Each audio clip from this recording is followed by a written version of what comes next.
Na uThabani ke omunye wethandwa nguRose. Akusitshele ke Thabani ngoGogo.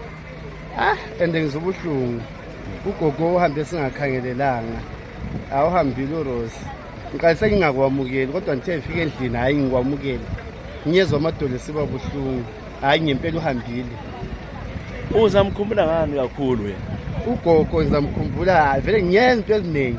Ngoba wayehlala entshele sithi umfazi ugcina uThabani ungaze uyenze njani sizama ukuthi ungabi lolaka emfazini lingaze liphambanisane njani wena ungabi lolaka olukhulu.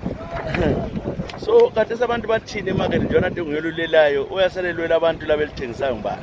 Hayi sizazama ngoba into ositshele zona sizazama ngoba usitshengisile ukuthi senze so lenze so nxa lifuna so lenze so lihambe lapha lifike ngapi bantu abami lingavumi izinto ezingayisizo.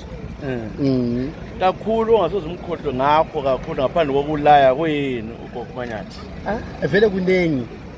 Vele kunengi kakhulu ukuthi ngichasise vele ngani kuya ngehlula ngoba kunengi ukulaya ukuqondisa ukufundisa ibhizinesi into eziningi vele plenty things. Kodwa yena ungumuntu ololaka yini kube wayinhlala yakhe nje kuphela ukuthi kafuna ukumbuluzela? Mina ngake ngaphosa ngalo la uRose anti kodwa ngabona ukuthi ngahlala phansi ngabothi vele umuntu lo unjalo vele unjalo i-character yakhe wazala layo wazalo ifumbethe i-character yakhe ungamzondela ungamzondeli konke kuyafanana ngoba ngakhuluma layo lapha nge2 minutes yena kuyabe sokuphelile kuwe wena usala ubophile kuwe kuyabe kungancedi uyazilimaza wena yena kalimali. Ukhona umunye ozamthola emarket onjengaye? Akula ngubani vele akula. Amazwi akho okucina ke uthini kuyiGogo lapha? Mina ngithi lala kahle Nyathi ngoba watsho wathi hayi ngingafa Thabani uzagijima ungikholekthele ngilahlwe ngihambe ngiyezilalela mntanami mphumule.